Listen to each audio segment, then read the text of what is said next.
2A Food-Attainment in the building. Let's go, chef. If you know the song, sing along. Hit it. It's the Carolina Liners. Watch out for deer when you drive on South Carolina. What's up, everybody? Chef Anthony Albritton here, the Carolina cook, cooking, tasting, and eating the Carolinas. I have just been appointed as the chefadent of the United States. Mr. I'm going to Chefadent. dig deep into my roots today. Down south, it's all about the stew pots, man.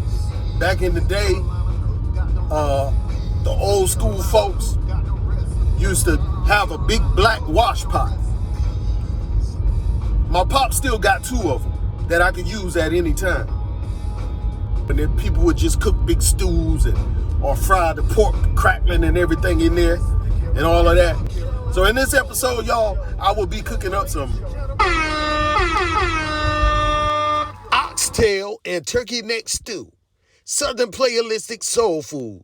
Yes, we eat turkey necks around here. South Carolina is home of the stew. Okay, y'all, I got myself some oxtails and turkey necks. I've already cleaned them with water and vinegar. With your turkey necks, you got to clean the skin and everything off of them, the excess fat and everything. I've done that to the extent that I will do it. I'm going to season these with some adobo, all-purpose seasoning, really generously. I'm going to use that steak and burger seasoning that I used in my last video when I did the fish. Going to use the soul food seasoning. Going to use some black pepper, sneeze powder. Then I'm just going to mix it all up, make sure it's all coated with the seasoning. Okay. I'm going to go ahead and add it to the oil. Once it's added to the oil, I'm just going to brown it before I add it to the pressure cooker.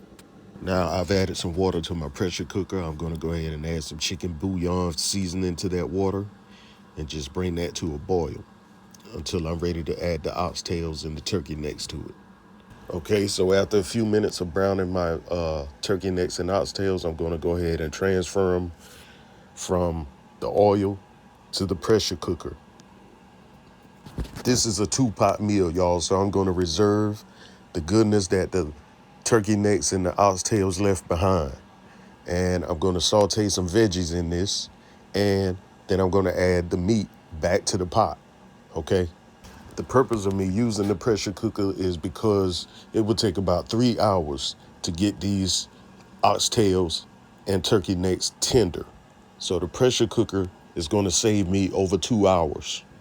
And now that I have brought the turkey necks and the oxtails up to a boil, I'm going to go ahead and apply the top to my pressure cooker, lock it down, and let it go for about 45 minutes. An indicator that your pressure cooker is cooking properly is it's going to vibrate like this every couple minutes to relieve pressure.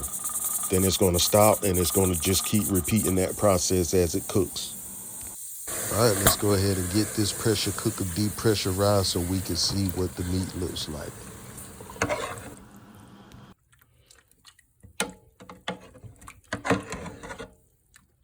Tender turkey neck and oxtail.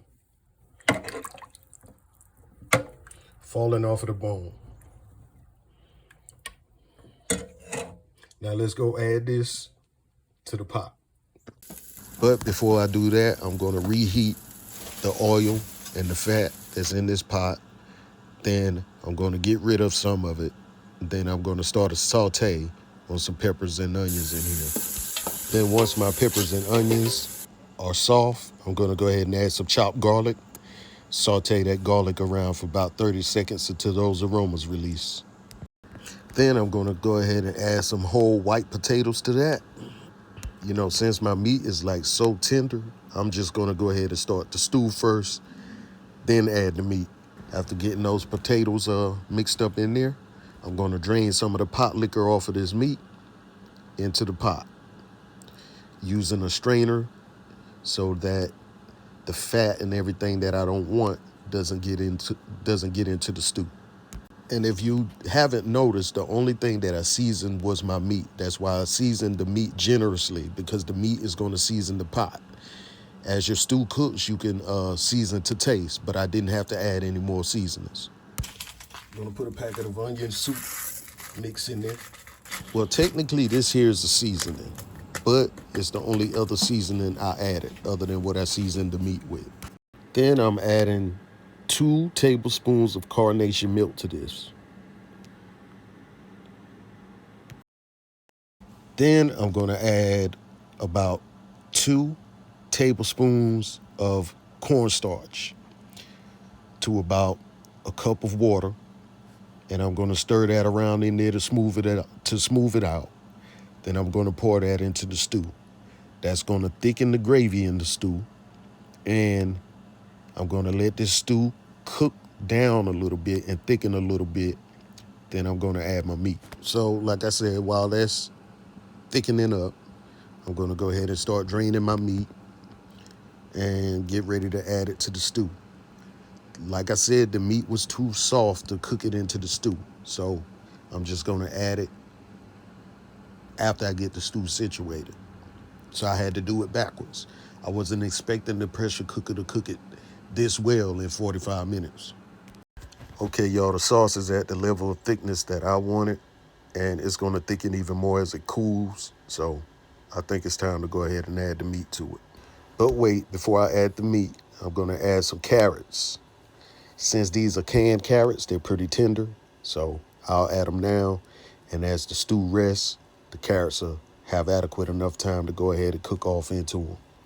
All right, and once I've given the stew adequate time to cook and let the potatoes and carrots cook off properly, I'm going to go ahead and add my meat. And believe it or not, y'all, that's the end to this stew. It's done. The pressure cooker dramatically reduces the cooking time. So I'm just going to mix that around in there and let it rest, and it'll be ready to serve. Now look at how hearty this stew is.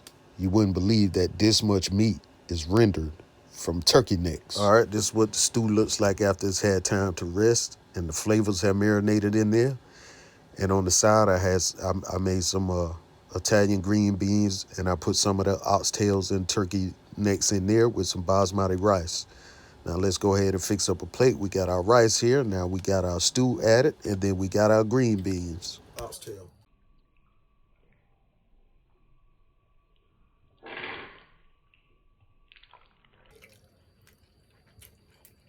You see, with the turkey necks, you got to cook them just right so that the meat is falling off of the bone, where you can easily suck that meat off of the bone like so.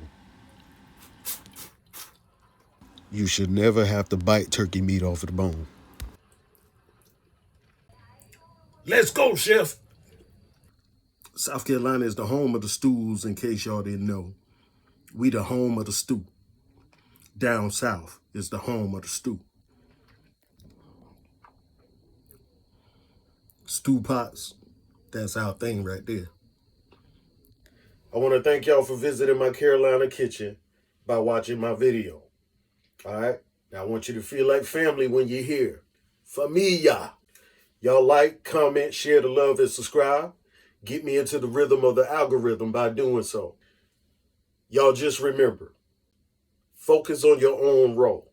Like back in the day, when people planted fields, they had to keep their eye on the plow, keep their eye on the row, because if they took their eye off 1 second, it would be off. And if you looked at it from an aerial view, it would be off. So to keep the row straight, they had to keep their eye on the row while they worked.